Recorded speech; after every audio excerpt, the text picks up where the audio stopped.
What is going on, everybody? Welcome. Thank you for being here. We have a wonderful show today. We have the brothers of Web3, LG and the real Phil Doucet. And I'm excited to have them here. I think we'll be able to dive into many different subjects because they are so well versed. So let's all get educated by the brethren. They're here. What should we introduce them with? I don't even know. I don't have a video. I'll just give them some Kawhi.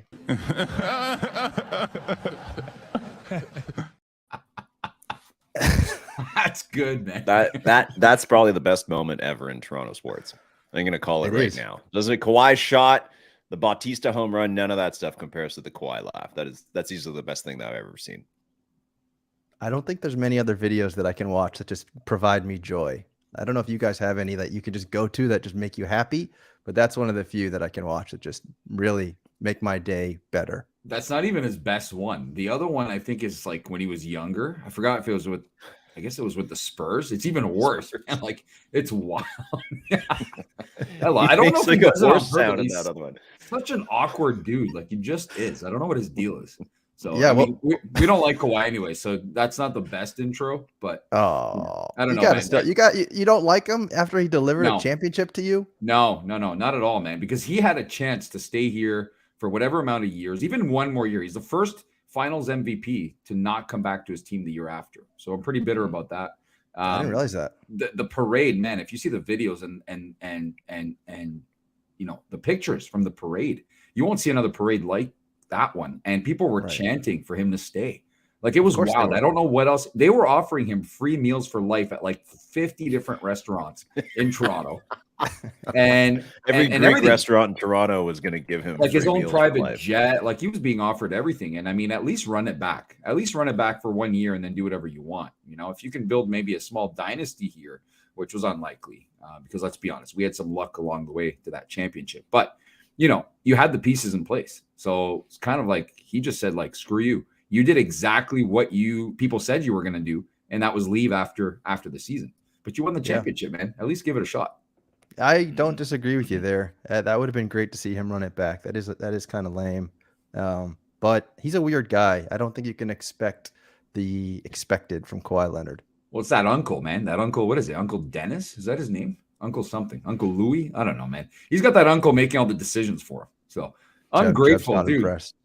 You know what, man? No, seriously, we were the biggest Kawhi fans when he was here, but it's the way he left, too. He let the whole thing drag out to the point where when he came back to Toronto saying, you know, with a big announcement, they were following him with helicopters and all sorts of like paparazzi and all that. Like they're like, oh, he's on the 401 now, which is the main highway here. And they're like, oh, he's turning off at that Avenue Road. Uh-oh, that means he's not staying. That's oh, wait, right. he turned left. They're all these. He might stay now. Do you remember, Phil, like the secret letters from like a private school in Niagara Falls that he was there to like register his kid or something like that? That's right. It was like all these like fake rumors. And he waited late though. You're right. He waited late because even like a lot of teams and a lot of players were waiting to see what Kawhi would do. Like especially Danny Green.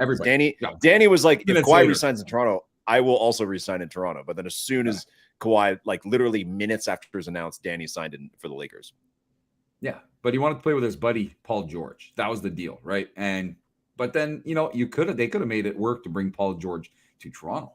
That's another thing that was being talked about. But it is what it is. We're grateful for the championship and for what he did when he played here. But it's the way he left. There aren't too many people clapping for him when he comes back. Like it's all good, but come on, man. At least 1 year. That's all we wanted. Did you ever hear about how he like called different superstars around the NBA to ask them if they wanted to team up, and Paul George like said yes. Yeah. But apparently he called up like James Harden to ask Harden if he wanted to go to the Clippers with him. Man, which I would love. I just want to hear that phone call. Just Kawhi calling Harden. Yeah, that's good audio if you can get it for sure. Yeah, I'd love to hear Kawhi say anything. That's my whole thing with Kawhi. Sometimes on playback, we just watch videos of him in every interview he's ever had, and it just there's nothing more entertaining to me than Kawhi. But I understand how you guys feel a certain way, a little emotional about how he just came and went. Still, yeah, like a thief in the night. Well, yeah, but, I mean, still, all right. Well, I mean, hold on. He didn't. It's not like he signed here, right? It was like he was traded. He was traded to Toronto. Again, and he was already having like a weird time with the Spurs. So I don't know if he was ever too thrilled about it. But I mean, at the end of the day, it was the perfect situation. We'd built a team, perfect first star, and just traded a mediocre one for a real one. And, like the team the year after, like in the bubble playoffs, like still went to 7 games against the Celtics in the second round. So it's like that. And that was the exact same team minus Kawhi. So it's like, it was clearly a good situation. And yeah, I don't know. Then after that, the Raptors tried to target Giannis, which didn't work at all. No. Well, and now the Raptors been adrift ever since, basically. Well, they're still going to be in the playoffs. It looks like they're just going to be in the play-in. But it's pointless. The NBA is like that. It's one of the only leagues where if you're not like one of the top 4 seeds or 5 seeds in your respective conference, I think you don't have a shot. Especially, I've always said it, unless you have a superstar on your team. I think the 04 Pistons, the only exception of the last 25 years, where a team has won the championship without a superstar on the Spicy roster. P, Phil. What about Spicy P? That's not a superstar, man. That's a good player, right? Like an all-star, maybe, but not a superstar. We're talking superstars here, right? All right, that's fair. But the thing is, if you look at the Raptors' history, they've actually never signed a player that's become an all-star. Ever in their history. Really? Nobody has ever signed as a free agent with the Raptors that has been an all-star. Nobody comes here. This is why everyone we get has to be traded for. You just don't get free agents in Toronto, no matter what. I wonder why. Because you LeBron saying it's the best city. You got Shaq saying it's his favorite city. Everybody says it's their favorite city, but nobody actually wants to play here and pay the Canadian taxes and get paid in Canadian dollars and all that nonsense, right? So I don't know if that has something to do with it, but that's a lot of history without signing like a top-notch player or like an all-star. Yeah. Seriously, that's a long time ever. Mm-hmm. And you don't have any of like the possible racist undertones that Bostonian fans have to deal with. That's always the story. That's why people don't play in Boston. So at least you guys don't have that. Well, recently, do you remember Chris Broussard, that dumb comment he made as to why KD will not come to Toronto, despite this city being KD's favorite, also being his favorite city, and Charles Barkley? I try not to listen to Chris Broussard. Yeah, the guy's a disaster. He said something like, there's not enough black people in Toronto, like some kind of BS, or it's a racist city. He said there's no black people in Canada or something. That is the most outrageous thing I've ever heard in my life. Like you can't look. Stephen A says crazy stuff. He has hot takes, but I find him funny, and he's not likable, but you can tolerate him, right? Like he's kind of funny. But Chris Broussard just says whatever about that. You know what he thinks about your opinion? I'm here to tell you right now, we don't care. Let me tell you, we don't care. There was a video of him walking around. I think it was at the Lakers game or something. Like he's some big shot. Did you see that? Like he's I love shaking it. security I love it. guards' hands Oh, and yeah. stuff. Like he's like some I VIP. saw that. I know. I love it. that video. He's hilarious. Phil, do you But yeah, remember? Do you guys remember? Do you remember when the Jays had that like the Bautista bat flip year and whatever? Like I forget who the crew was that had to come up to Toronto to do the games, and one of the guys on the crew said that like nobody in Canada plays baseball. Do you remember that? Yeah. Yeah, there was another one of those. It's always a story. There's been MVPs of the leagues who are Canadian, like Justin Morneau, and like currently, I don't know, like Joey Votto's. Well, last night was a good example for basketball, right? I think it was the first time that 3 Canadians ever start in the starting lineup for a single team, right? Yeah, there you go. That was last night. And if Duarte was considered Canadian, which he is, but I think he represents either the U.S. or Puerto Rico or something like that, then that would have been 4. I think he started yesterday. So, yeah, it's on the rise. It all started with Vince Carter, and I see Vince Carter every day on TV. But the rise of basketball in Canada started with Vince. Even guys like Tristan Thompson say the only reason I play basketball is because of Vince. We used to go in our driveway and pretend we were Vince, and that was it, right? People don't understand the impact that Vince had. Just from that slam dunk contest and everything he did after had a massive, massive impact in the country. I know guys like Jamal Murray and all that were too young at the time and the new class that have just come in, but it's all a trickle effect, right? Of how basketball's come along. Look at Shea, right?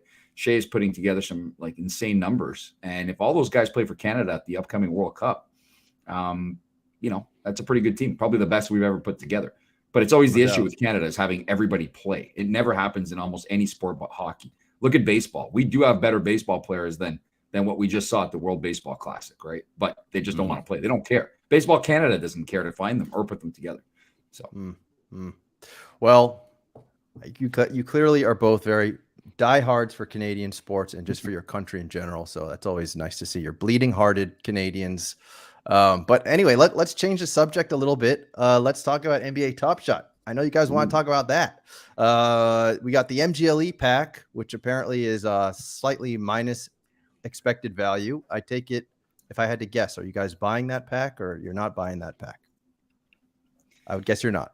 I don't, to be honest, when it comes to packs, unless I'm going for a big lottery hit or something like that, or unless I know it's going to be worth something I can sell, I usually don't go for packs. I'll just buy what I want from the packs after.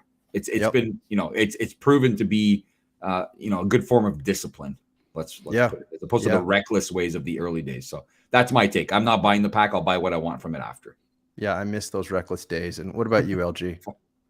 I maxed out on 2 of them because I also get the rebate for having whatever score. But it was painful. I don't know. I got one on the last time around and I got a Zion in it and I sold it too early because I didn't realize there was going to be a Paolo pump for that.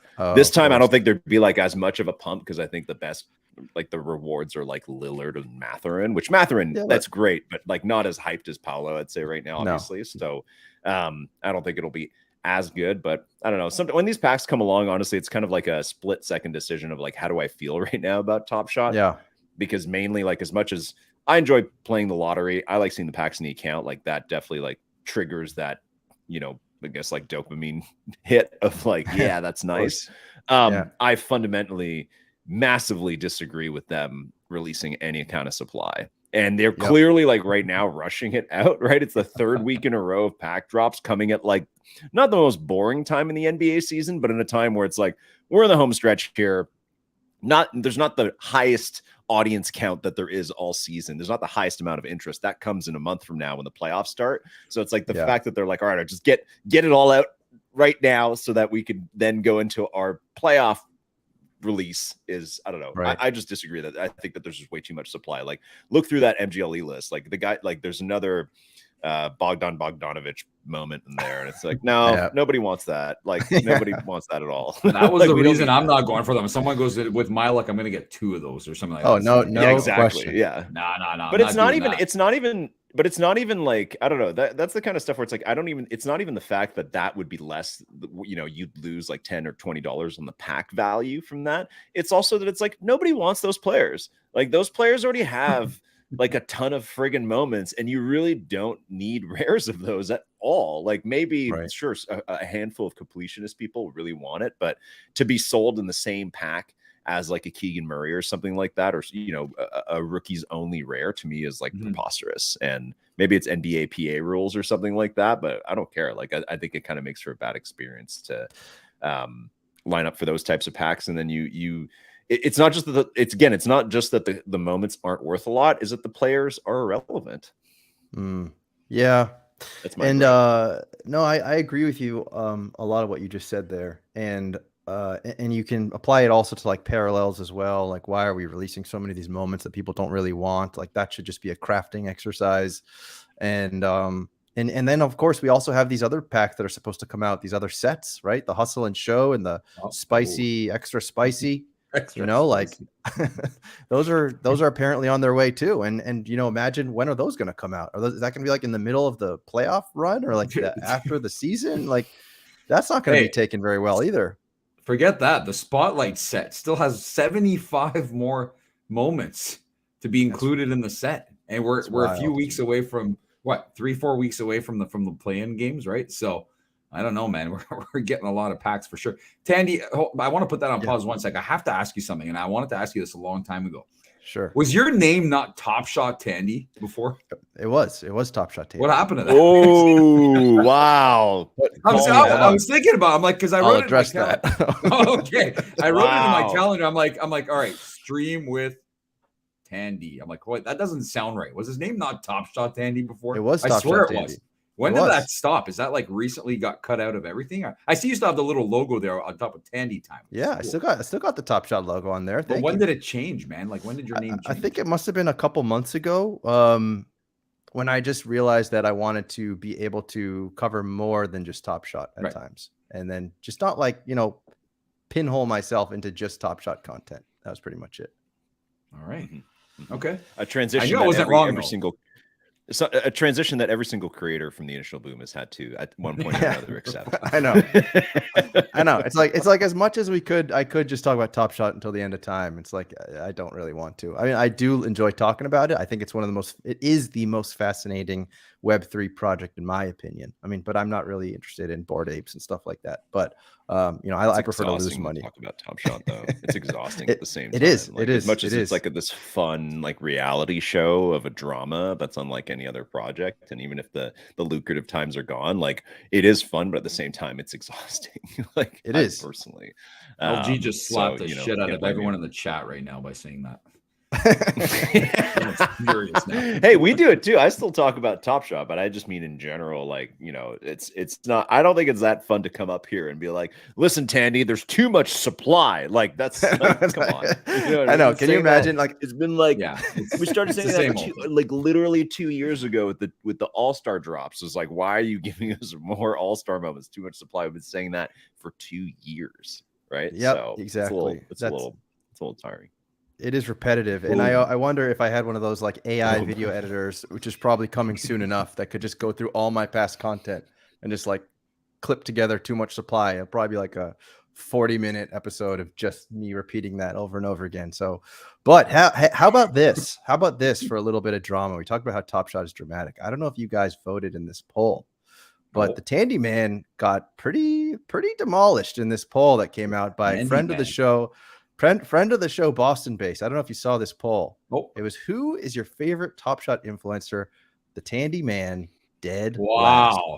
How do you guys feel about that? Can you help me out and tell me how this poll had something wrong with it? These results are not to be trusted. What would you say here?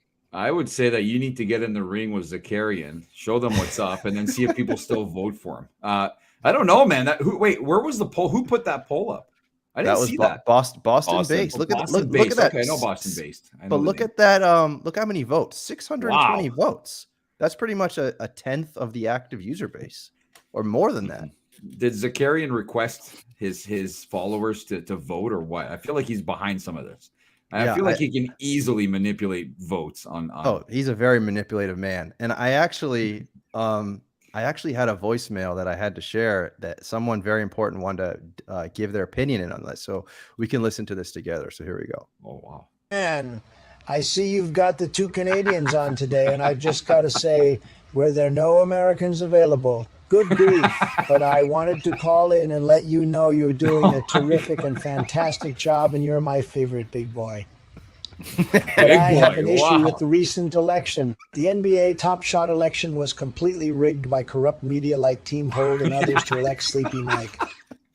I call him Sleepy Mike Z as Top Shot's most popular influencer, most popular boy. Completely That unfair is scary and stuff, completely man. rigged. It's really so sad, so sad, so sad. Many people are saying that the people who voted for the Tandy Man had their votes changed after they clicked his name, and it changed to Sleepy Mike or that guitar-playing jovial fellow. It was rigged from the start, and quite frankly, I think the only tans should riot in the street. All right, well, there you Dude, go. There you what? have it. Man. Forget quite the Cameo, man. endorsement, You don't Tandy. need Cameo when you have that shit, man. Like, holy crap. That's incredible. LG, get your money back on the situation. Just do that voice thing like that for my birthday. Tandy, pull that poll up again. I have some comments on the poll. Pull that shit back up. Sure. Get it Sure. back Here over we go. Here we go. I want That to. was We got to look at incredible. these numbers. First of all, who's other? Okay. Yeah, who's other? First Comment. of all, Go in the comments. who's other? Because if you remove other and it was between the three of you, I think you would get a lot more Ooh. votes. And put that out Yeah. there. Second, Is up there. you made the list. You made the I know. list, so you're on the podium, right? Yeah, so that's true. that's a Boston base is putting you up there with the rest of the guys, and so that's important. Anybody else who's ever made content about Top Shot, not on the podium, so you're already on in the top three. And who picks the first option? Whether it's multiple choice tests, polls, anything, you don't click the first one, and that's true. a You never positional do. thing. So I think if Boston did you dirty, they were putting you first. Nobody click first, Yeah. man. Nobody Yeah, even that's right, reads the first one. They just read like Yeah, whatever's 2 and 3 you're and right. 4. You're So right. I think you did that again, a bit of a different format. It'd be a little bit different, and yeah. So I give yourself a lot more credit. All right. I appreciate that. That's pretty wild. I love the Don. I would poll. also That say was if that pretty cool, man. poll was what was it, best influencer? What is it? What was the question? I think it was Your favorite. best big boy.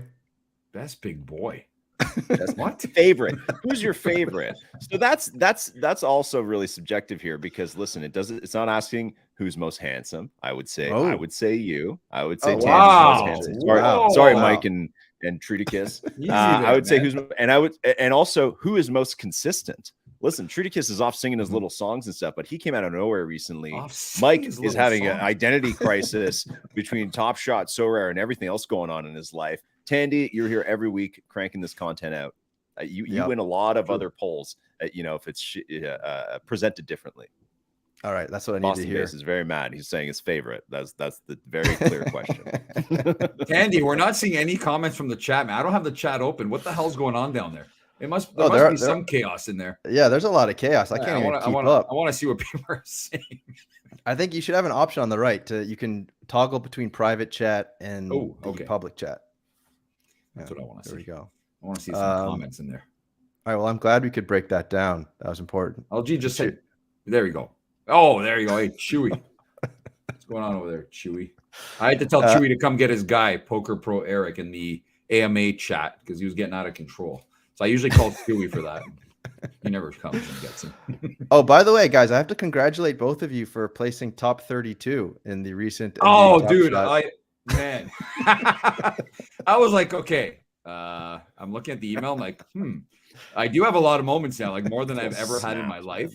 Like I have 200 and something. I've never had more than like 100 whoa, ever. wow, Yeah. So, flex. so I'm like, wow, like I don't actually do the challenges. I just don't have time to look at them. So I was like, yo, the stuff I own actually got me somewhere. I don't even know what I did. And then I was reading the prizes. I'm like, yo, this is really sick. Mhm. And then the email, kudos to them, but the email came out right after. But dude, they had that email ready to go. Someone did not draw that up. The last time this happened, they wrote up an email. They're like, okay, we're going to put an email out that someone can send out in the next couple minutes after if this happens again. And so you think they had the error message ready to go? Oh, 100%. Dude, look at the timeline. It's like 4 minutes, man. No way someone drew that up and had it looked over by legal or whoever and fired it off to everybody within 4 minutes. That just doesn't happen. They had it ready to go with a fill in the blanks of the current incident from, probably the last one. And they got wrecked after them. And people are pissed. I mean, Clay Gaines had a point. Like, how did some of you actually think you actually qualified? It's not about that, man. It's about when you're told you won something, you expect it. Like, wasn't there someone recently who was told they won Super Bowl tickets with All Day and they didn't win Super Bowl tickets? Do you remember that guy? Happened? LG? I don't. You remember that one guy who was told, but he signed papers or something from All Day that said he won a trip to the Super Bowl, but they told him he only gets like a moment or something like that he didn't really win. That was a mistake. I forgot what his name was, man. The same thing, right? You get excited. You get super excited. But yeah, I don't know. You got to give us something. Give us some comp. Let's go. Give me $5. Yeah, let's go. An hour. Let's go. Mm-hmm. So here's something we can play. What you guys often like to do, and this was actually a Mike Sorarian request. So hopefully you like it. Oh God. But this was he said you guys often like playing this or that. So I thought we could play this or that. So here we go. What would you guys prefer? This Steph Curry so rare moment or a used 2014 Toyota Prius? They're roughly the same. How many miles? I mean, we're probably talking about 100,000 miles or so, but maybe less. Let's call it 65,000. What's that in Phil? What's that? What's the translation of kilometers? What's 1 mile? Let's just go ahead and say 65,000 kilometers. 2014 Toyota Prius. Yeah, it's not a lot. It's still in good shape. Why does the Curry look like it has like it's poorly like shrink wrapped? Does it? Why does it look like that? You know what I mean? Like look at it closely.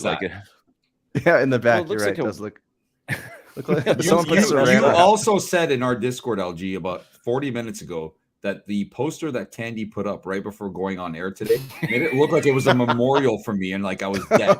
Oh God. It does. It does. Oh, Tandy, it does. Put it up. I was like first of all, Tandy made me look like I'm like out of Mars Attacks or something like that, like I'm one of the aliens. But then Phil, for some reason, Phil, for some reason, you have like a glow around your face, like you're dead. I'm fading in the background. Like you're right. It's like we're watching a Bone Thugs and Harmony video about Phil. Like this is. See you at the crossroads. You won't be lonely. Memorial for Phil.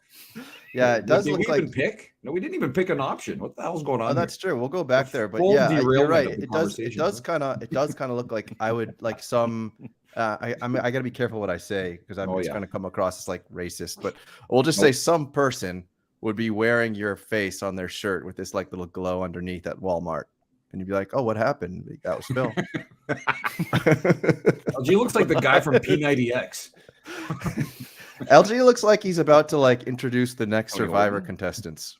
Yes, that's it. Honestly, like once a week somebody compares me to some other random fucking person. There's like a Camry commercial or a Prius or a commercial in the US right now that's playing that I've been tagged in a bunch of times. There's some guy with a mustache or something.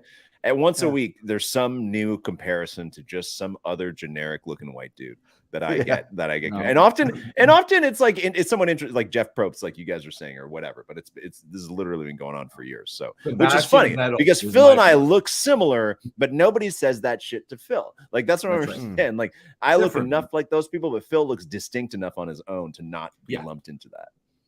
For me, you look the most like Sebastian Vettel, the former F1 driver, and who was the other one that people really think you look like, LG? There's someone they always tag you with. Not Vettel, it's somebody else. Who do you get the most? It's the person you get the most. I forgot who it was. There's a lot. Like there's been some Jason Sudeikis ones recently. Oh, really? I used to get there's a little while there when I had the mustache, a Henry Cavill when he had a mustache, although he's like 8 times my size.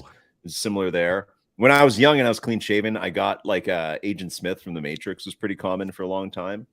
Hugo Weaving. So I don't know. There's it's Goran Dragic. That's who it was. That's Goran Dragic. That's it. Yeah. I can see that. Wow. Anyway, fellas, so what's it going to be? You taking the car? You taking the card or you taking the car? We're professional derailers, man. Every conversation. 2014. How many owners before?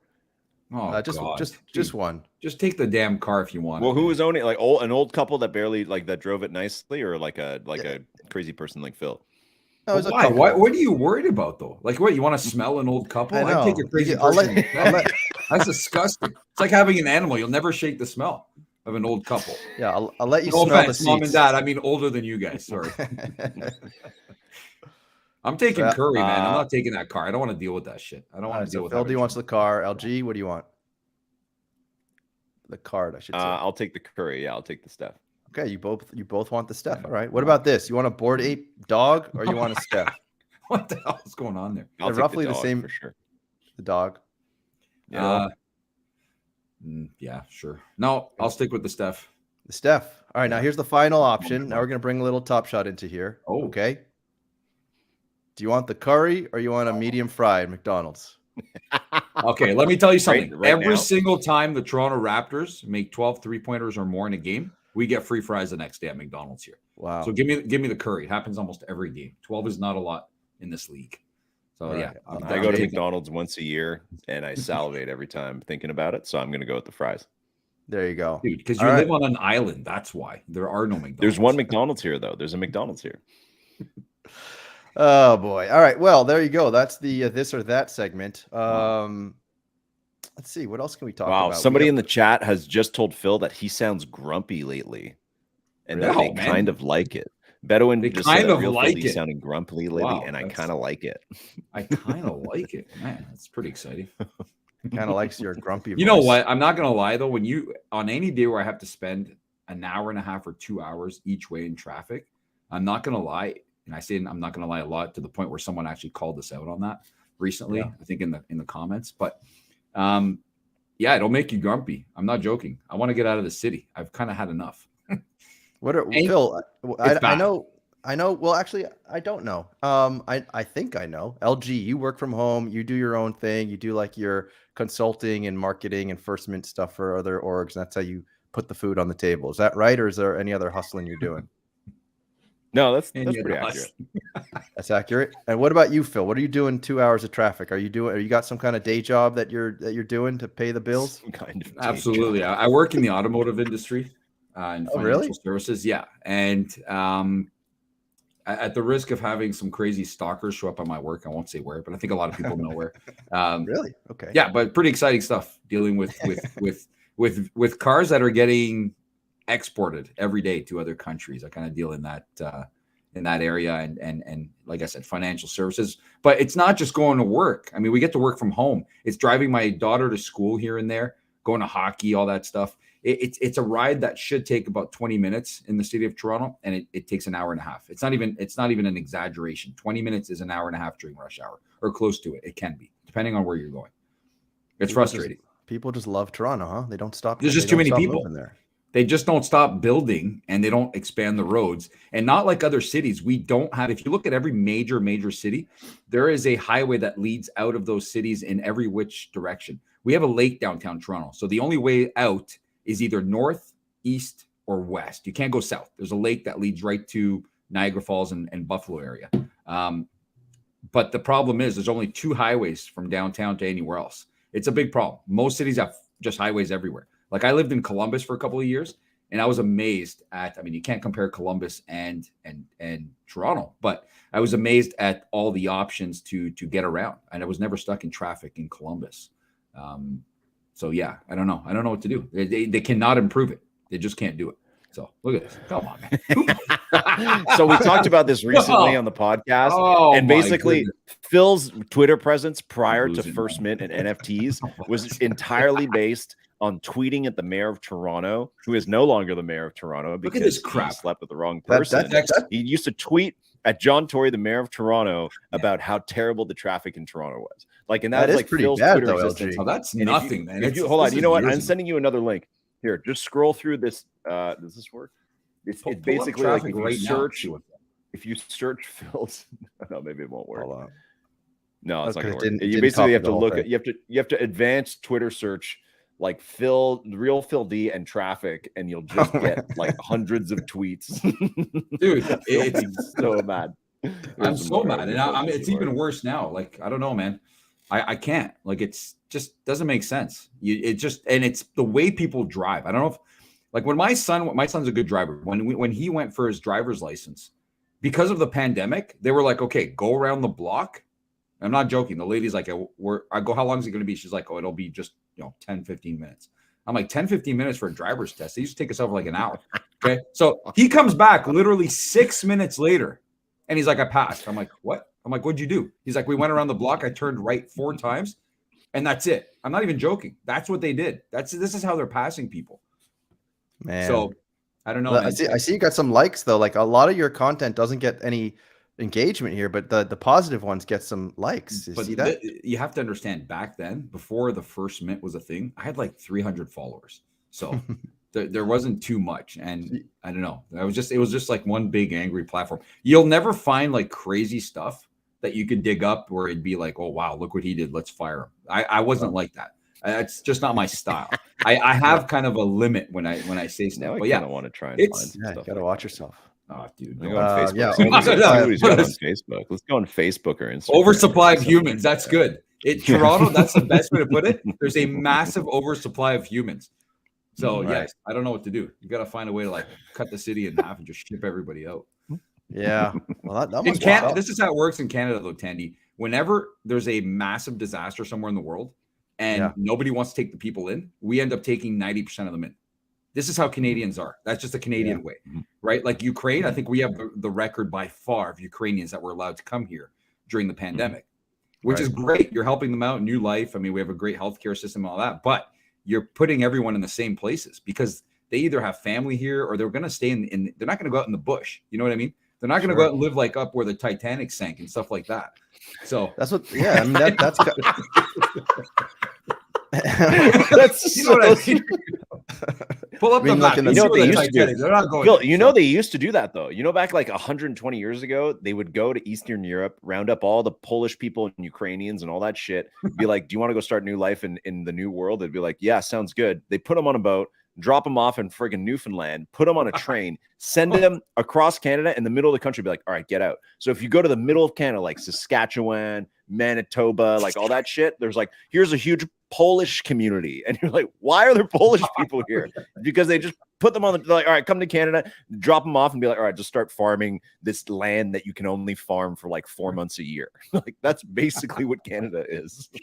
Right, but that's actually kind of interesting, though. I mean, to talk about things that have nothing to do with NFTs or Top Shot, but like to bring people who are really looking for like a new life, and then they're motivated to sort of make something happen, and then you do get these new kind of areas of conglomerations of people that create things and make a new life, and that's kind of exciting. And that probably would be more ideal than just dumping a bunch of people into a city that's already overcrowded. Yeah, I could go on for hours, but I'm a master derailer, like I said earlier, so I'm gonna keep those thoughts for another time. Yeah, we'll talk about because I know you have other stuff you want to talk about. So. Yeah, we got some other things we could talk about. Well, so LG, I know you talked about it already today about like supply and how you don't want them to release any supply, but how do you think that could ever happen if they have to like show numbers to their partners? Do they have to show numbers to their partners? Because I feel like I've asked about that and other people have asked and they've said that they don't. Well, then what do you think it is then? Why if they don't need to show numbers to their partners? Because I've thought about this too. And I think I wrote this in like a private chat, I think yesterday, which was like, the thing that Top Shot needs more than anything is like a viral marketing support. And the only way that's ever going to happen again, to get viral marketing support, like it could have happened with that LeBron moment, perhaps, but not really, because you need a very supportive and viral base. And the only way that's going to happen is if like number go up. And it's been the same story for like 2 years. And they could make that happen. And they're doing the right thing by burning a bunch of the crap off the website. I just burnt a whole bunch of crap to get a terrible S1 pack. But that's the right idea. Burn all the crap off to like correct your mistakes. And then all of a sudden you're going to see some price action. Sorry, the latest comment from Jules is Roham took the community to the middle of a field in Web3. Yes. In the middle of winter. So everybody get on the train and then stopped in the middle of Saskatchewan, Canada of Web3. It was like, all right, get out. They're like, this is flow country. And it was like, where's everybody else? And they're like, no, they're not here. Nobody else. That's exactly what happened. Just us. And you're like, we're going to build the flow. And everyone's like, what? Why are you leaving us here? And we're like, too late. Here's your wallets. It's filled with you put all your money in the ticket, so you can't go anywhere. Sorry, that was all the liquid you had. Now you're here. But what do you think about that? Don't you think that's something that could happen? If like, how do you get a viral base? You have so many people who are so obsessed with Top Shot that they literally talk about it every week, like a bunch of schmuck idiots who should be doing something else with their lives. I'm talking about myself. Don't worry. Yeah. And that entire poll. but yeah, because obviously you have serious diehards. You have people who absolutely love this product. They don't care that they've lost a bunch of money. They don't care that there have been mistakes and bad decisions. They don't care about any of that shit. So like, imagine how easily you could win those people back. I just think it should be pretty easy. Well, you're talking about the people that still use the product, or the people that don't anymore?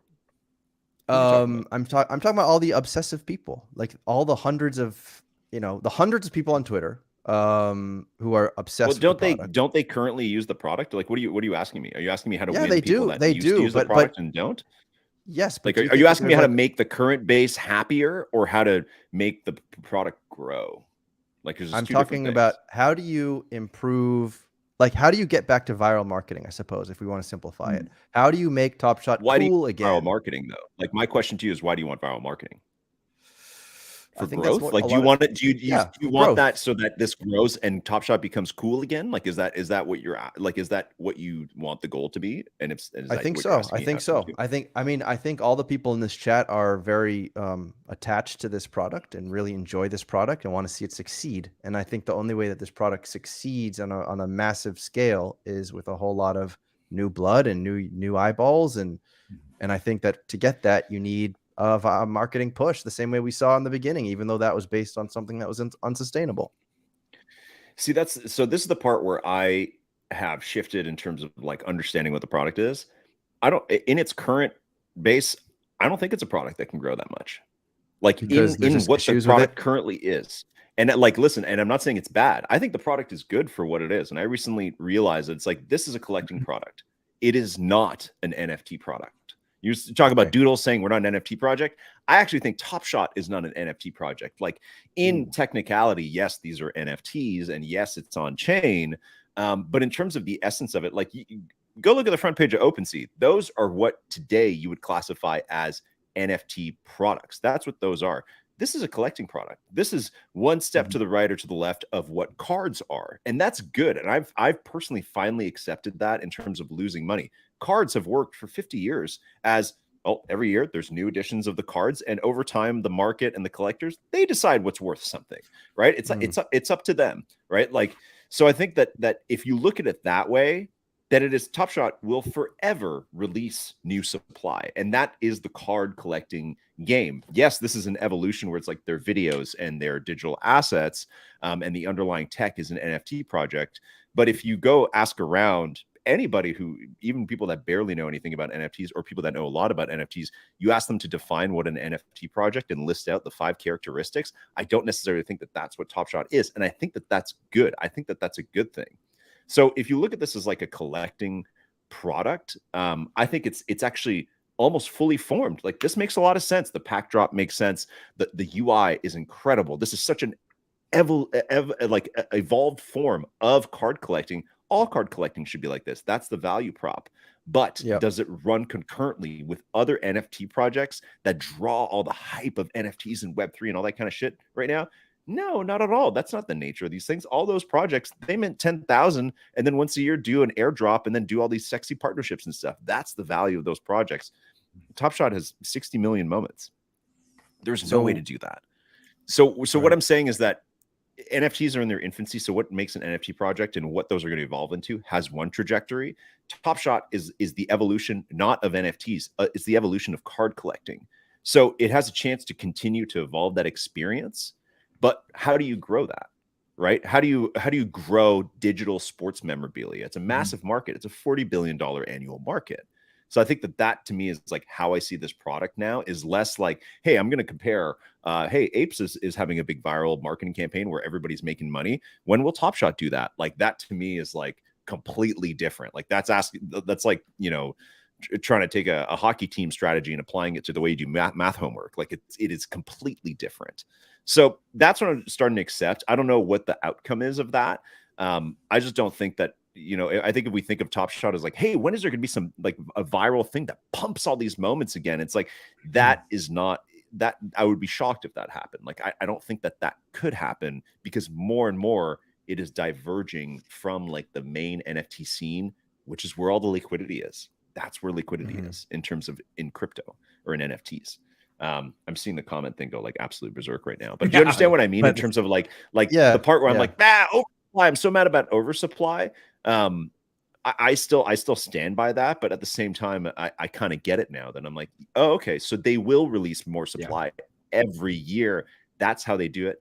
They're making money off of that, and it's up to us to do the rest. And everything else that's added, leaderboards, sets, challenges. It's like that is all propped up utility that they are inventing to keep us happy. Most of that stuff wouldn't exist if it wasn't for the community. If you go way back to like before any of us were in there, and you go to the old Discord chats, you have people like Veerman recommending to the Dapper team that they should list serial numbers on the moments. The Dapper team, the foundational team, didn't even know back then that was important, right? So it's like I think it's you know, you have a collector base here that want these to be digital basketball cards, the evolution of that, and it's designed in a repetitive motion of new product comes out every year.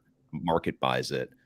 The secondary value of normal trading cards doesn't really matter that much outside of the top little crust.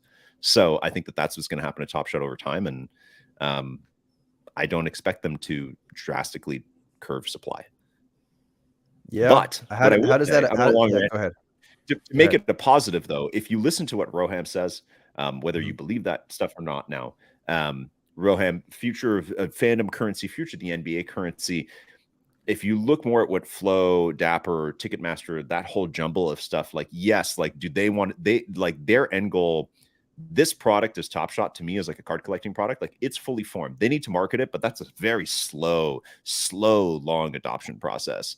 In terms of what they're setting up in terms of blockchain technology and actually melding that into the NBA, I think they're really well positioned to be part of whatever the NBA is going to do in Web3, in blockchain in the future. But I don't know how much that is going to be tied to Top Shot. I don't know how much NBA fans want Top Shot in its current form. Hardcore card collector people do. People that love doing this kind of stuff. Yeah, absolutely do. You guys do. Everybody in the chat. But I don't know how much, like, you know, you go to stadium or people watching TV, like, I don't know how much they want this stuff. Just the same way that I don't know how much they want basketball. That's cards. right. But how much do like your average fan wants like a bobblehead? That's pretty much a broad, attractive. They thing, don't. is It's it not? given to them for free. And then if on your way out of the stadium, you'll see some people taking them out of the trash and putting them in their backpack and hoarding them. Not like, not in Toronto, LG. Not Not for Blue Jays games. Yeah. For Blue Jays games, if they say bobblehead and you're not in line at 5 a.m. and the game's at like 7 p.m., you're not getting one. And they give them to like 20,000. Totally. People are obsessed. But that'd be an interesting study as to why some people care and why some don't. The only thing I'll piggyback on that is that I challenge you right now, Tandy. If I were to give you an unlimited amount of marketing money, what would you do with it? Seriously, what could you do with that marketing money? With no budget, nothing, unlimited amount of marketing money, what could you do that would bring more users onto the platform? I challenge people to give me a pitch on that, because I don't think I could come up with anything. What are you going to say? Oh, I'll put LeBron with all the other superstars in a commercial and everyone's going to – no, not going to work. Doesn't matter what you do. I don't think there is an answer that we know of. So, yeah, take the highest budget you want, put a pitch together, and I still don't think there's anybody knows the solution, or if there even is one, or if people are even interested, to be honest with you, now for the time being, until maybe it becomes more mainstream, and I'm talking crypto and things like that. But I just don't. Everyone's like, oh, they haven't turned on marketing, but I'm like, what could change things? Like, what would you do? You know, I'm giving you as much money as you want, put it together, and what's going to change everything for Top Shot? And I don't think there's anything right now, unless someone has a big secret. It's hard. It wouldn't be as simple as putting all the stars together in a commercial or having them show up at your house, things like that. Like, no. I think if they showed up at my house. I think it's something that you slowly do over time, right? But even something like a bobblehead night, like how many games does any team have bobblehead nights for every year? I don't know. Right? It's not every game. It's like 4. Yeah, it's 4. Maybe? Baseball is a lot, but not NBA. NBA is not a lot. The Raptors had like 1 this year, if at all. I'm not sure. I don't remember that, but yeah, I still think, bobblehead though, at the same that time. Yeah, go ahead, Tandy. Let's hear. I was just going to say, I still think, and it's actually something that Metz has talked about. He's in the chat as well, but I think that people want like a collectible that they are connected to, that they can remember that they were there. Mm-hmm. And I think that there's opportunities for something like that in the actual arenas. And I think if you could somehow make it feel like This is the next best thing to card collecting, and here's how it's even cooler than card collecting. And if you could just stuff that down people's throats, and it's just all over the arenas, it's all over the jumbotrons, it's all over everything, it's all over the broadcasts. So yeah, if I have unlimited funds, I think that's what I'm doing. I'm also hitting like literally every card show and every big card collector account and all those people, and trying to convince them about why this is what you should be doing. That's Tandy, where are I you think happy those with are the Top easiest Shot? things. Are you happy with Top Shot? Is it something that you enjoy? Like it, or maybe a different question is, if you found Top Shot today, would you be interested, and would you spend more than $20 on it? More than $20 on it? I'd probably spend more than $20 on it. If you found it now, would you think it Yeah. was a good product? Would you want to come in and you'd only heard of apes on TV, and that's all Right. you knew about digital collectibles and NFTs, and you go to a basketball game, they give you a little card that has a QR code on it, or a little code. They're like, go to the site, claim it, and we'll give you $10 for you to go shopping. Would you do you think you would actually do that once you got home or on your phone? And then if you did, you look through this, would you actually start buying stuff? I definitely would, because I'm like a tech nerd. I love any new tech. I love any new and also something that's free. Just put those things together. I'm all about it. But would I then go shopping in the marketplace? That's the part I'm not quite sure about. I don't know. It's hard to put myself in that situation, honestly. I agree. No, it's true. And I do love the in-arena aspect. I've always said that. I said that before the NFL All Day came out too. I'm like, it'd be really, really cool if people at the game had an option to mint something that was only exclusive to them. But then you'd probably have like 20,000 people do it and then just forget about it. Do you know what I mean? Chris has a really good point here about shaving his genitals. Oh, wow.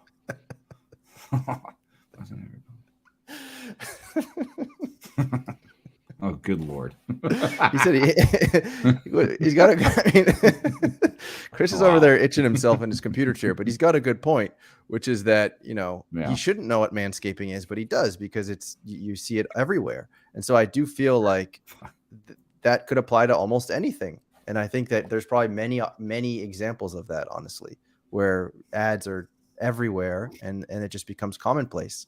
And look no further than the fact that there's gambling ads on every single broadcast now. It was just recently legalized sports betting was legalized in Boston, and it's on everything. It's everywhere, and it's integrated in every single segment of every single sports television show about covering, like the NBA, covering the Boston Celtics. It's the same here. It's the same here in Ontario. It's become completely unbearable watching sports, to be honest with you, as much as I love sports.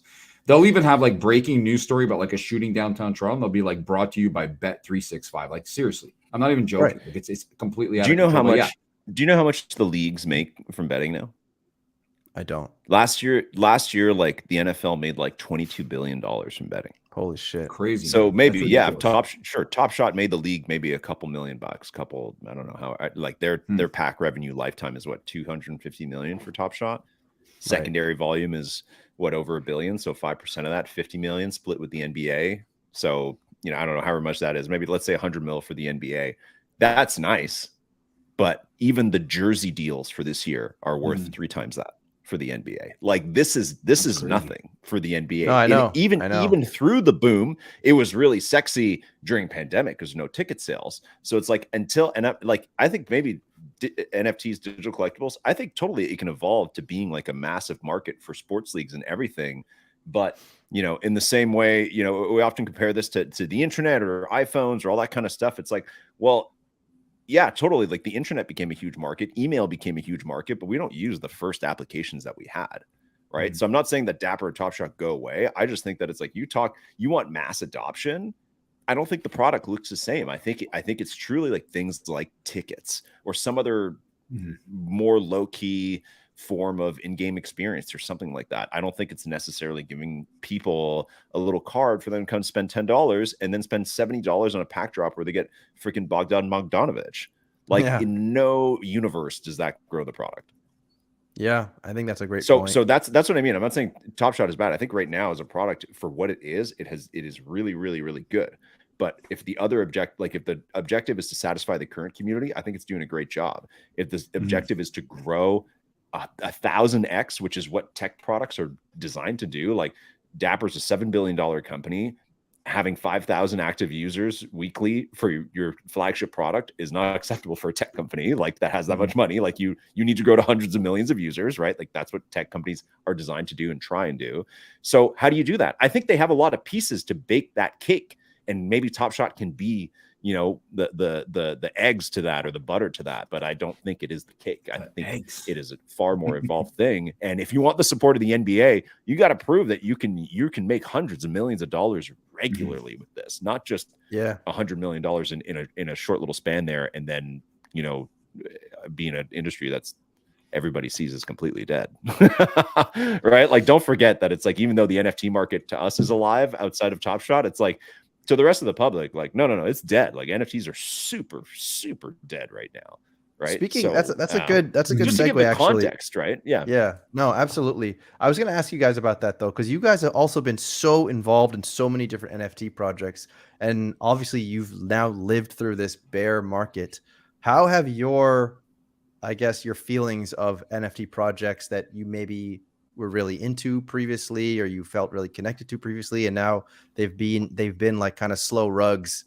Like, how has this changed the way you feel about these NFT communities and these NFT projects, and maybe even some that you've worked with? I'm not going to name names, but like, how does that make you feel? And like, what do you think? Where are we going from here? Define slow rug. give us names. What we want names. Do you mean? No, you don't have to point anything out, but what do you mean by a slow rug? What does that mean? Yeah, I don't want to offend anyone, any particular project or any person, but like, a slow rug is maybe there's a little bit of something in the beginning, a little bit of hype, maybe the users get something cool in the beginning, and there's a lot of promises, and maybe a couple of those promises come to pass, but over time it just goes lesser and lesser amounts of information and communication until one day the Discord is like shut down due to mental health crisis or something. You know, like I've seen that on multiple projects at this point in the NFT space. Somebody just wrote "goated goats" in the comments. Yeah, goated goats. I bought 3 of those. We got destroyed for saying that once on stream, like, you know, and I'm just like, I was never into that. When I heard, I never went into the Discord. When I heard that dude DM me a million times, I never. We got that guy was in all our streams, but when I heard that in a single day there was something like 189 pings one time in the Discord, I was like, no, that's not for me. I can't stand pings to begin with. I just can't. If I see 4 or 5 from the same Discord when I come home at night, I'm just like, all right, you're strike 1, strike 3, you're gone, and it keeps happening. It's the same Discords over and over again.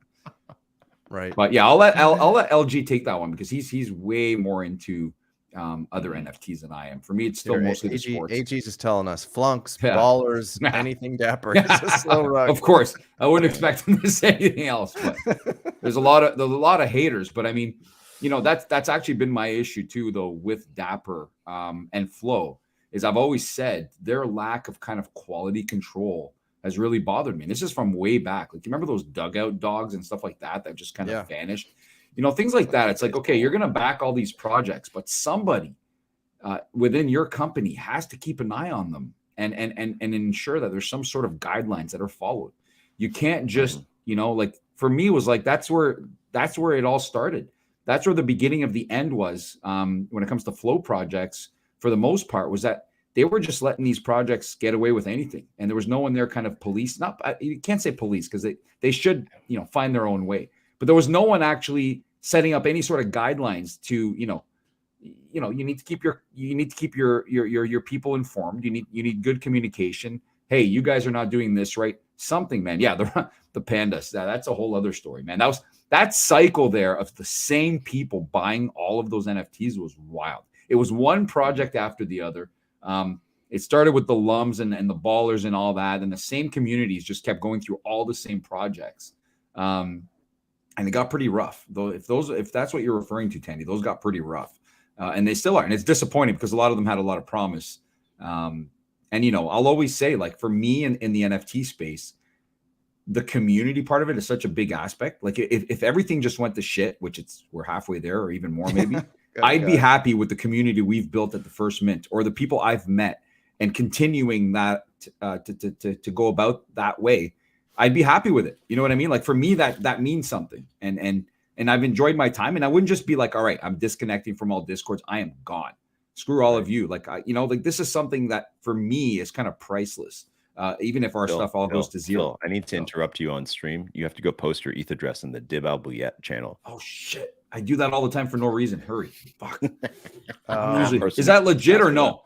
Man, we post legit. our Arsenic address for like addresses 1,000 times. We have a channel. We have a channel in the First Mint Discord that is, for some reason, it's, if you know Arsenic, it says like his special channel, and Cody it's called Zeller. The title of the channel is Dib Al Bouillet, which is for some reason the face French cloth. word for like a face cloth.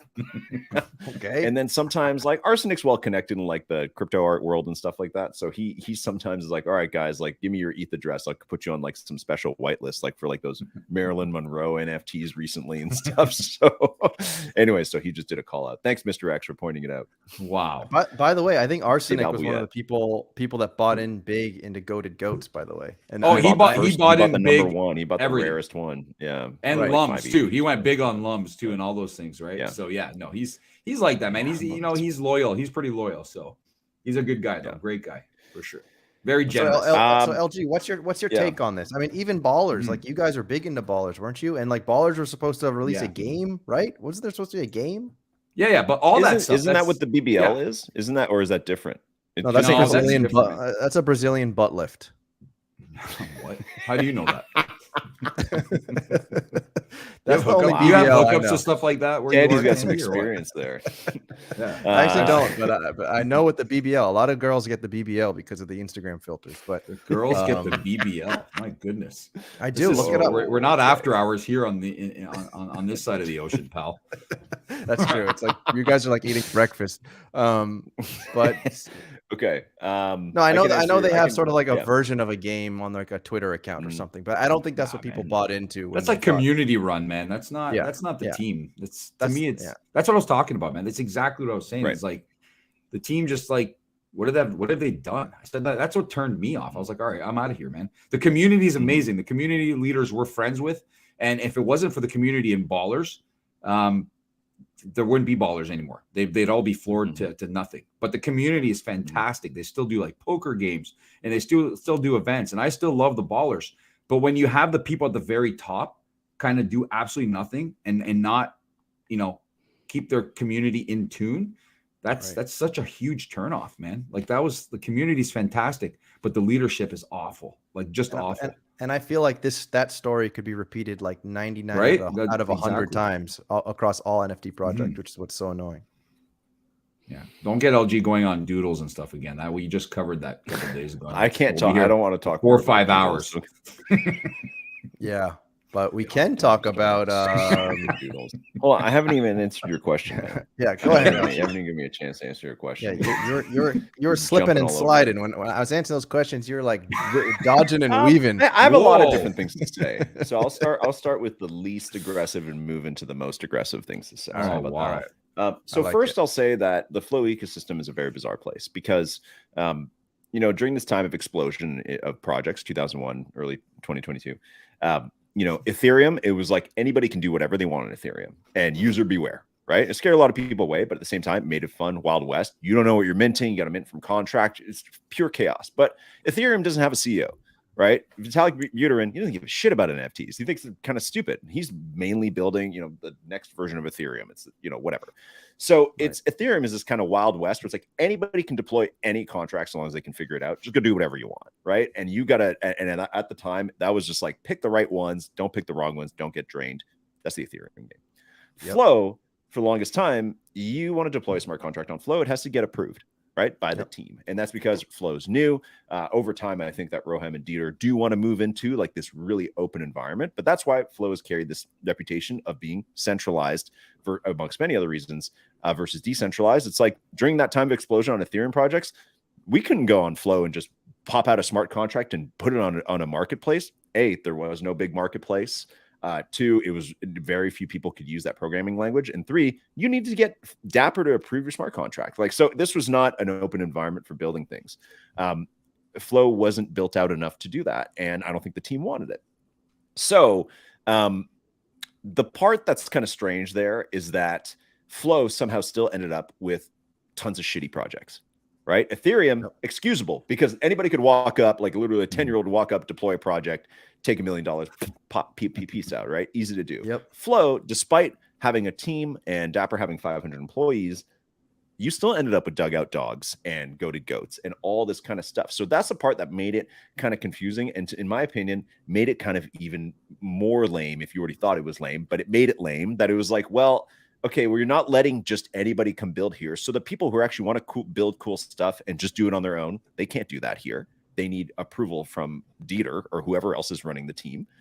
Right. And the people that you are letting through, some of them suck anyway. So your vetting process is terrible and you're not even holding these projects accountable. So the very small community that has decided to stick to Flow is still getting rugged on these shit projects. And then even worse, because there is a corporate office, because there is a CEO of Flow, they are taking the corporate route, not being accountable for that kind of stuff. Please try and get Dumbo on his faces and get him to give you a straight answer about how they feel internally about dugout dogs or goated goats or any of those terrible projects. They won't, because it's a corporate environment. Whereas it's like there's nobody to ask about that. You know what you're getting into. So I'm just saying you have to understand there's a bit of a difference there, and that I think that gave everybody like a really bad taste in their mouth of like, well, you know, you're really diluting the quality of the environment and of the ecosystem that Rohem is trying to prop up as this very premium place. You really dilute it whenever you have a goated goats or whatever it is, right? So that's 100%. That's point number one. Was that the light point? Where was that on the scale? We're going deep now. Yeah, we're going deep. That's the light point. That's the light point. That's a light point. Okay. So here we go. And I will I will at one point touch on our accountability as well at First Mint, because some of the projects I'll mention now, I never touched dugout dogs or goated goats. But some of the projects LG's got many chapters coming up here.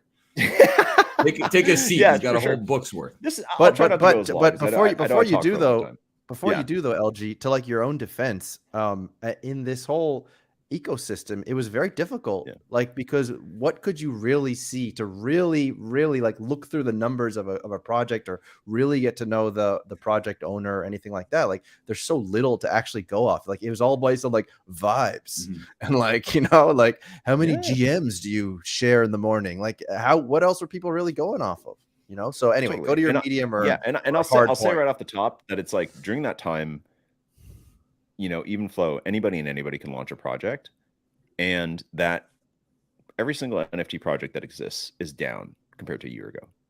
Yep. Maybe a handful are up, maybe stuff that didn't exist. Everything is down. The whole ecosystem crashed.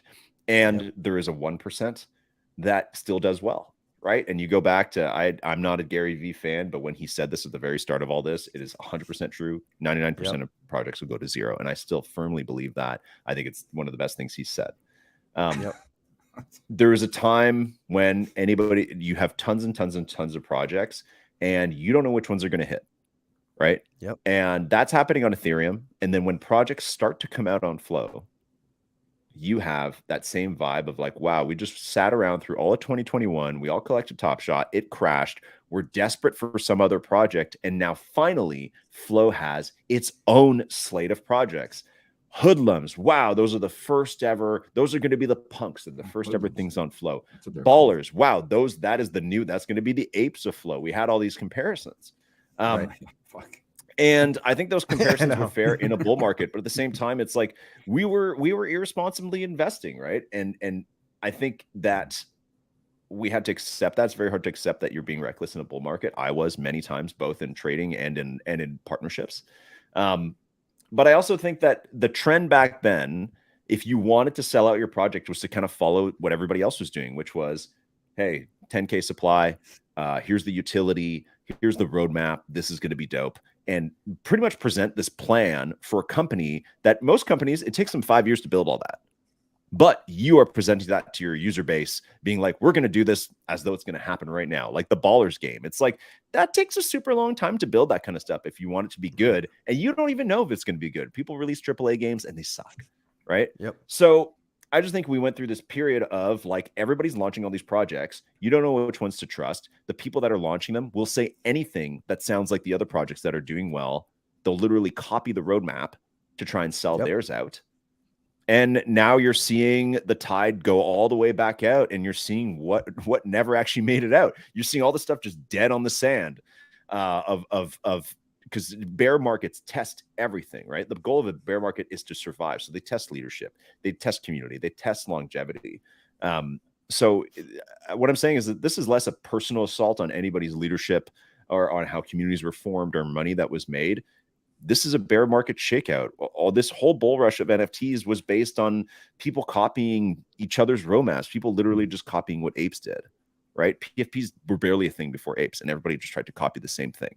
So I don't know. I think it's like, if you zoom out, like, this is a result of the ecosystem, and there's different ways. Sure, you could go after certain people for doing that, hiring the wrong person, blah, blah, blah, blah, blah. But inevitably, when things were going to turn south, it was always going to feel this way. And this is everybody here's first bear market like this. Maybe some people have been here before, but the same thing happened with the ICO boom in 2017, where all these projects, these people sold coins being like, man, they're going to build the dopest company. None of those exist anymore. And you're going to have the same thing with NFTs. And in 2 years from now, we're going to be doing the same circus with some new bank of assets, and all of us are going to be a lot smarter for it. Yeah. Can you just DM me when that happens, LG? And just be like, you'll know. This is you will know. You will know. And my bold take there is that Dapper will once again be at the center of it. Yeah. Well, it's hard to disagree. But the same way Dapper, that this time, yeah, it wasn't CryptoKitties that caused it. It was a new product. So keep that in mind. If you think that the next bull market is going to make Top Shot explode, probably not. I don't think so. I think Roham knows what he's doing.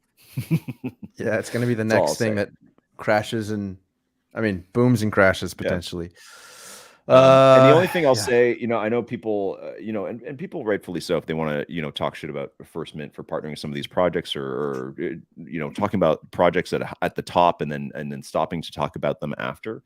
I can definitely comment on that as well. One, I think we, burst out of the gates, and at one point when we did First Mint Fest, we're looking for ways to monetize. And I didn't want to sell, we sold a small membership, but not nearly enough to fund a company or anything like that.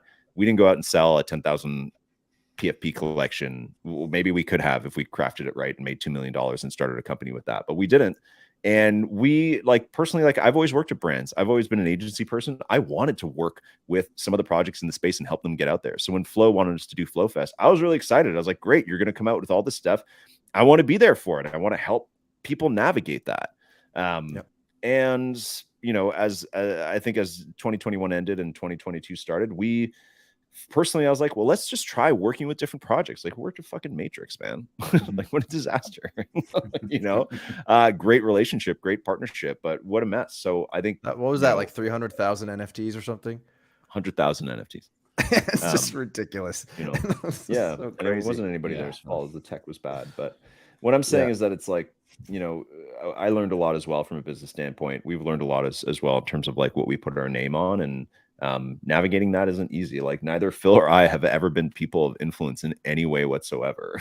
You know what I mean? Yeah. Phil had 300 followers, none of which liked his traffic tweets before. Exactly. So true. So I'm not proud of every single partnership or everything. Oh my God. Jam. But hey, listen, Mike, Jam was an interesting idea. When I had a call with them and they pitched it to me, I was like, this is end of 2021. I'm like, anything goes right now. That sounds cool. Let's do it. Right. And they rolled out freaking Hannibal Buress. They made a whole song about Flow Fest.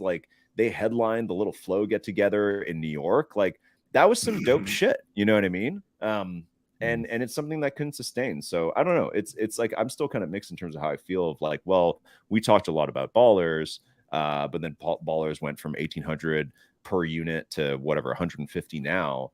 Right. But I think it's literally, if you replace Ballers with any other project that exists that isn't called Bored Apes, it would be the exact same story. So, inevitably, I think we were trying to do, when we weren't doing partnerships, we were trying to do shows about stuff that we thought was cool. And when our feelings changed with it, same with the feelings of a lot of other people, it's we started talking about other things. And it's totally, I'll admit that it's you want to talk about things that are hot, because those are things you care about, because we live in an attention economy. You want to talk, we personally want to talk about things that are interesting to us at that time. And when you're at a time of massive growth, dozens of new projects every week, we'll probably just stick to whatever we find is kind of coolest. And that's what it was at the time. Right. So I don't know. I have mixed feelings there, Phil. I don't know if you want to chime in on that. But it's a lot of good lessons I've learned. That's what I'll say. Phil, do you have any comments on that? I feel like I just spoke for 20 minutes. No, but I'll say this though. For me, I mean, I was invested in all these, especially the flow projects and things like that, because for me it took forever to get going with ETH and all that.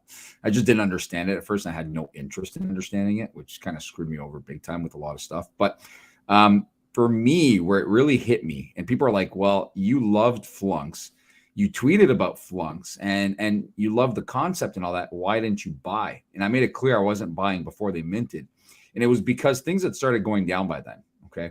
Things had really started dropping. We were kind of in a transitional period. And Flunks, who I thought the concept was so dope, like I thought it was really, really cool, and I still do. But Flunks then announced that they are going to come out with the same mint price as all these other projects. And as soon as I saw that, I was like, I'm out. If you're not able to read the room, and I know you had a game plan, I know you had a roadmap, you had a game plan with Flo, with Dapper, with whoever put it together for you, or whoever approved it. But the fact that you were not able to adjust and read the room on what was going on with all the other projects and NFTs is where I'm like, I'm out, because there's no chance that I'm paying $250 for this. And I know exactly where it's going to go. It's going to go the same direction as all the other ones are going right now. I'll be able to buy it for $100 maybe next year or in a couple months. And that's exactly what happened. For me, it was just a turnoff. And I do have some friends on that team, but it was a turnoff that they weren't able to recognize that and be like, you know what? All right, fine. We'll mint these at 99. And now they wouldn't even sell for 99 if they minted them at 99. And that goes for almost everything. But back then, to come out and say they're going to be $250 was so outrageous. And I'm like, you know what? I am done. This is where I kind of draw the line. I'm out. I'm such a fan. I'm in the Discord going crazy every night. When I saw that, I was like, no way. I'm done, man. So, and for us Canadians, 250 Canadian or US is not 250 Canadian. That comes out to what, like 350, almost 400 US. So, and that goes even for Top Shot. When you want to make big purchases, you kind of get screwed. The exchange. Yeah, it's actually the worst, man. I think it's close to the worst it's ever been. Or I don't know. Wow. But $1 is like $1.37. That's crazy. It's ridiculous. Yeah. Like, so we get massively ripped off, and that even goes for Top Shot, right? Like, I know it doesn't seem like much, but $2 is really, when they had the fee, like 3 something, right? Yeah. I mean, it adds up when you want to make these purchases, especially that everything's in USD and Dapper's a Canadian company. Strange. Yeah. But anyway. I think what I'm most curious about this whole story though is like, I think First Mint is positioned to be in this situation again. And so then the question would be, how do you take those learnings? Because we all hope and pray that we're in another frothy situation like we were in before. And then like, once we hopefully are in that frothy situation, like, how are you all of a sudden going to be able to do this kind of research into groups? And I don't know. I feel like I hate to say it, but I feel like you guys are going to be in like the exact same position. Like, it's like buyer beware. We like these people, but we have no clue how this is going to turn out, and it might go to zero. I mean, like, I feel like every project kind of needs that disclaimer. Well, I think now at least we all have the experience that they can go to zero. Right. And it's something to remember, right? It's like when you're at the top of the bull market, you only think things can go up. And when you're in the middle of the bear market, like we are now, you only think things can go down. So I think that's like the easiest lesson. I think that's the only, like, that is the golden rule of anything here, right? So it's like, whatever that is, I think it comes with that caveat for anybody who is a collector, who lost money, who made money, who created content, is that it's like, listen, when things, that's a very simple rule. So I think if we do this again, and we're talking about totally different assets next time in 2 years, it's like, it'll come with that caveat. And, I think one thing I really hesitated, I was afraid to say sometimes on air was like, hey, maybe now's a good time to sell. Right. Like, I think I was afraid to say that, honestly, like, because then people see that as FUD.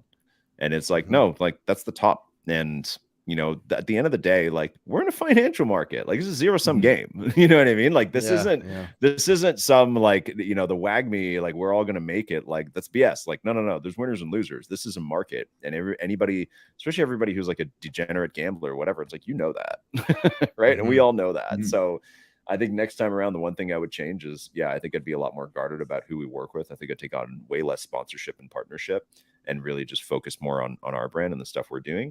And when ETH is popping off and at an all-time high, I'd be like, sell everything. I feel like you should sell, instead of, and that's something I had to learn the hard way. Yeah. Personally, Don't we all wish we did that? Like I learned from that, but the other opportunity, I mean, I said I would never make that mistake again that we did with Top Shot. Like when we were looking at our accounts, LG's was worth like almost $1 million. Mine was, whatever. Oh God, seriously. Okay. I said, you know what were we thinking? Like, did we really think this was going to go to like 10 million? Like, what was the deal? But we were so like, it was a drug. It really was, to the point where, but then Ballers came along and it was the same drug, right? It was the same drug. We took the same drug. It was much after Top Shot. It's like a year later. But we still took the same drug and could have sold. I could have sold my top one at like 20,000. There were offers. I'm like, no. Yeah. This is being called the new Bored Apes of Flow. I'm keeping this because it might be worth 400,000. Big mistake because I ended up selling it for like 1,000. Right, my best baller. Do you know what I mean? I could have sold it when those offers for 20 grand were coming in US, which is a lot in Canadian if you want to do the conversion. But we were taking that same drug, unfortunately. Now a full year later again. I can't say I think I've had experience now both on the ETH side and other projects where I've been able to sell off without the fear of it skyrocketing after that. Just mute it on Twitter. I appreciate the profit a lot more, even if it's in a lesser form. And I've been okay kind of bailing out of projects and having them not necessarily double, but go much higher than where I bailed, right? Which was the fear earlier. But of course, I still believe that if we come back full-fledged into NFTs and things are popping again, I think we'll be taking that same Kool-Aid again and be making possibly the same mistakes. But it is discouraging when you go back and look, especially LG's account and some of the big whales in the space is like, man, when we were looking at, was it Live Token? It wasn't Live Token back then. What was that website we'd go on? The original. Optiballer was one. I was in that Discord. I don't remember, man. We were all on the same site. Intangible. Yes. Intangible was one. Yeah, that's what it was. It was Veerman's site.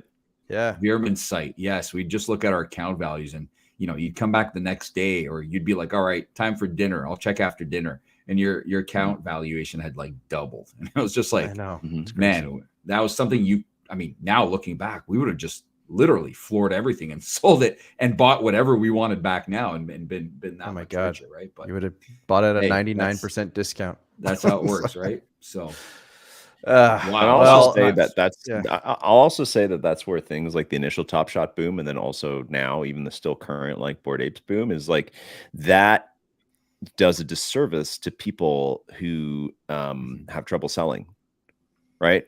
Because totally, like you could have minted a Bored Ape for $100 and when it went to like 3 ETH, sold it for 10 grand or whatever it was. Wow. That is an absolutely crazy profit.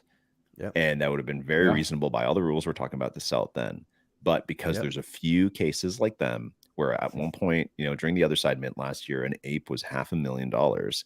That when you own something and it's going up and it's reached a crazy point, you're like, but it could, right? Like, what if I have what if I have the one horse, right? I know.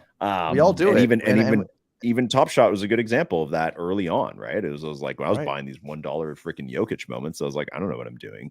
But then when it went up, it was still like, what if it keeps going? What if I have the one horse and there weren't even horses? The greatest gift LG ever gave me was a Jokic moment. It was worth like $5 at the time. I was like, wow, I'm not even spending $5 on this platform. Then when it went up to like $60, I thought I was rich. It was insane. I'm like, holy crap. And now that same moment is what? Like $2. It's still pretty. No, I think it was. No, it's decent. That's S1. You're right. That's the base debut. So I think it's like $1,000 still or something like that. Yeah. Oh no, debut is definitely back then. What's weird is that regardless of all that, my collection went to zero, and everyone's like, "Oh, you're out of Top Shot." Yeah, okay, sure, I am because I'm like whatever. I made profit, right? I was selling Luca. S2 base for like $800 or whatever the hell it was at the time. So like, but 800 when we couldn't withdraw from the platform, the money was like basically play money. It just was. It meant nothing, right? Until we could withdraw, and then that's when things went bad. But for me, now I own like almost 300 moments, and people are like, "Well, I don't get it. Things went to shit, and why are you such a big fan?" Outside of obviously the discounts you can get stuff for, it's because as a collector, the collector in me, instead of the person trying to milk profits, kicked in. And I started enjoying what I was doing and collecting with a purpose instead of collecting to make money, right? Yeah, and everything's so cheap too. It's like collecting stickers. That's right. And the people who are not interested in collecting are all gone for that exact reason. There aren't too many money-making experiences or possibilities left and not enough for them to, for that to be worth it. Back then, when there was a pack drop, it was automatic money making opportunity. Whether you were a card collector, a sports fan or not, it didn't matter. That's why everyone had like 30 accounts going for their grandmas, their cats or dogs or raccoons, whatever the hell you want to call them, Right. because it was an opportunity to make money. Now there's still opportunities to make money, but you're going to grind a lot for that, right? I mean, few and far between. That's right. So for me now, that I enjoy the collecting aspect. Everything I collect are good serial numbers. I collect all the Raptors players. I collect all the Canadian basketball players, which by itself, I'm having more fun with that than collecting Raptors players because there's so many good ones now in the NBA. And I wish it was kind of recognized. I wish you could sort by country. That'd be really, really cool. It would help me a lot instead of putting every single Canadian player's name in the search bar when I want to go buy something. This is literally what I have to do. And I'm just at a good place right now where I don't care if everything goes to zero. I'm happy with my collection. I lock absolutely everything, which I hated locking for a long time. I was like, why did we do this? But now I'm happy. Right. I don't care. Now I don't have the urge to sell for no reason and make a small profit. And I'm good. Like I'm good. I love what I collect now. And I can't complain because everything I've done is on my own terms. It's my own decision to collect this way. And it's my own decision to collect things knowing that I got it for $4. Maybe tomorrow it'll be worth $3. Yeah, it's low stakes. It's low stakes. It doesn't. I still love what I have. I didn't just get it to make a profit, right? Yeah, and I think that's where they lost a lot of people. It doesn't freak you out because it's low stakes. But guys, let's continue. We're gonna get to the Q&A section. We're gonna jump over to playback to do the Q&A section. So it's not as scary as it sounds. I'm gonna put the link over here. I'm gonna put the link in your private chat, and then the chat in here. Jump over there, and we will start doing some Q&A. So I'm gonna put this here. I'm gonna put this here. Rapid fire flash Q&A on playback. So there's and loving memory. There's Phil, and there is my God, Tony Robbins. And there's Tony Robbins, LG. We're gonna do the rapid fire flash Q&A over there on playback. So it's Tony in the chat. Robbins? Playback. Why am I? When did I become Tony Robbins? Who's Tony Robbins? I can- Hold on, Tandy, when you put that graphic up over and over again, are you like picking your nose or something, man? Like, is that what you're doing? I'm like, why does that keep coming up? That's what I would do. Yeah. Anyways, that's what I was saying, guys. You think I look like Tony Robbins? I thought you guys said Tony Horton. Tony Horton's the P90X guy. What do you think? Yeah, freaking Tony Robbins. Whatever, man. Well, hold on. So yeah, you have to change your life. Yeah, Please don't start with that crap, man. Yeah. All right. So I'm gonna power that on. So go over there. We're gonna try to make like a nice clean jump over to the other side, on playback. So as soon as you guys get in there, press the button to request. And if you are watching this if you're watching this replay on YouTube, I will add the second video. If you're listening to the podcast, we're going to splice it right in. But go ahead and go over there. So continued at playback.tv/TandyTime. I think I'm going to play my voicemail one more time. Man, I see you've got the two Canadians on today, and I've just got to say, were there no Americans available? Good grief. But I wanted to call in and let you know you're doing a terrific and fantastic job, and you're my favorite big boy. But I have an issue with the recent election. The NBA Top Shot election was completely rigged by corrupt media like Team Hold and others to elect Sleepy Mike. I call him Sleepy Mike Z as Top Shot's most popular influencer, most popular boy. Completely unfair and completely rigged. It's really so sad, so sad, so sad. Many people are saying that the people who voted for the Tandy Man had their votes changed after they clicked his name, and it changed to Sleepy Mike, or that guitar-playing jovial fellow. It was rigged from the start, and quite frankly, I think the only tans should riot in the streets. Right. So, yeah. So, Doucet brothers, can you jump over there to playback? Are you in there? Oh, shit. You want us to go there? Yeah, go there. We're going to continue the Q&A there. Click. Okay, one sec. You're making your guests sign up for an entirely new platform midstream. Exactly. Wow. What? Do we need an account? Fuck, man. Yeah. What do you want us supposed to do? You guys don't have an account. Do you need an account? Can't you just use your Google Can or I something? be a guest? What are we supposed to do there? Oh boy. I've used this before. We're gonna do Q&A. What do you want us to do? Q&A. Is this like by text? No, just go to the website. See if you can log in. Can you log in, or you guys can't log in? Message the room. Oh, whoops. Oh, you No, have to log in. You see how there's a little button that says request sign up. stage? Okay, hold on. All right, I think you could just connect to like your Google. Or Your something. Google. Yeah. Okay, I'm coming. I got to pick which fake account to use here. Hold on a second. Yeah, there you go. It's gonna be wild. What do you think? So I LG? log out. So I leave this StreamYard right now. Yeah, we're well, I'll turn it off in a second once I see you guys are there. I don't want to lose you guys. Wow. Oh, there we go. Okay, there we go. All right, so we got here is LG. What about Phil? Where are you, Phil? I'm coming, man. Hold on. Okay. Making your audience change platforms midstream. You're crazy, man. What am I gonna put? I'm crazy. Hold on, I gotta pick an avatar. What can I pick? I'll pick something outrageous. Oh, the Big Mac, chicken Big Mac. You had that, Tandy? You guys have that over there? Isn't that only in Canada? I guess so. It's absolutely atrocious. Don't even bother. Yeah, I don't. Okay. I don't trust too much of what I don't know why the hell there's what a picture. McDonald's comes out with. All right, so LG, I don't see you though. It says pending. I requested to join stage. So where are you though? Stage. Okay, here we go. Man. I don't know. You're making us use a platform I've never used midway through your stream, dude. Oh yeah. I did it last week with Treaticus. It worked fine. What is happening in here? What is this? Message the room. Yo, I'm gonna say yo. Tell me if I'm there. All right. Okay. Message the room. No. How do I invite you? Hold on. I'm gonna try to find you. Where are you, Phil? I'm looking for you. What do you do? Oh, there you go. I found you. I'm inviting you to stage. Oh, there we go. Okay. What do I do? All right. So I see LG. All right, Phil. Once you're here, where's Phil? Join whenever you're ready. You can turn on your mic and camera. All right. So you got it. I'm trying. Hold on. Okay. I click on it, but nothing happens. So what do I do? Oh, maybe I unmute the room. So there's LG. Good luck getting Phil in here. Okay. Oh, do we mute ourselves here now? Like, are we leaving? No, I'll dump this channel and then we'll go over to playback. Okay. All right, cool. So I think I'm there. Are you? I don't see you yet. I'm in the room. I see everything that's being said. But you have to like accept the stage or go to the stage or request the stage or something like that. It's like a big waterfall on the top. What the hell is I know, isn't it beautiful? Oh, that's on purpose? Yeah. Oh, we have a beautiful waterfall to look at while we do this. Okay.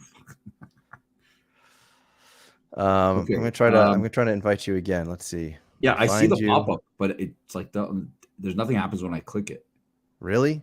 Try refreshing the page. It says I invited you. All right, there you go. I'm gonna invite you again. Yeah.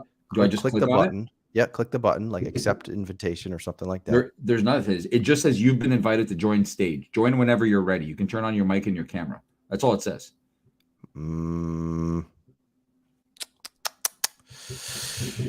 There should be a button, like I know LG. There should be a button like a hand. Click. Let me try it on this. Let me just try it on this computer. That might be a lot easier than my phone. All right. Let's do that. Okay, so. Oh shit! I want to do that. Okay, so it's playback. Yeah. You want to read it out to me? Sorry, man. I don't have the screen open anymore. Playback.tv/Tandy Time. TV.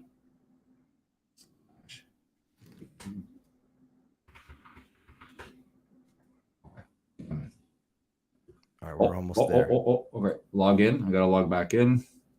Oh, damn it. We're almost there. Oh my god. How is my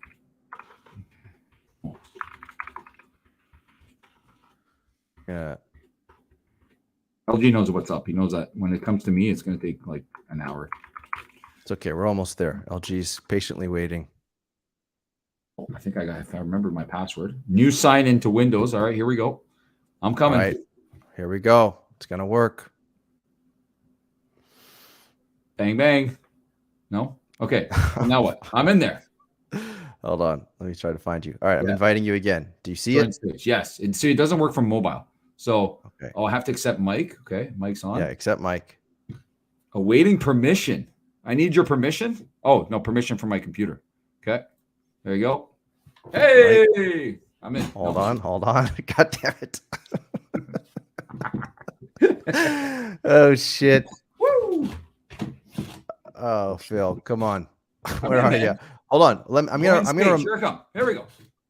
Hold on. Oh, okay, there he is. Okay. All right. So YouTube, if you're still here, jump over to playback. I'll see you there. This is the end of the YouTube stream, and let's continue.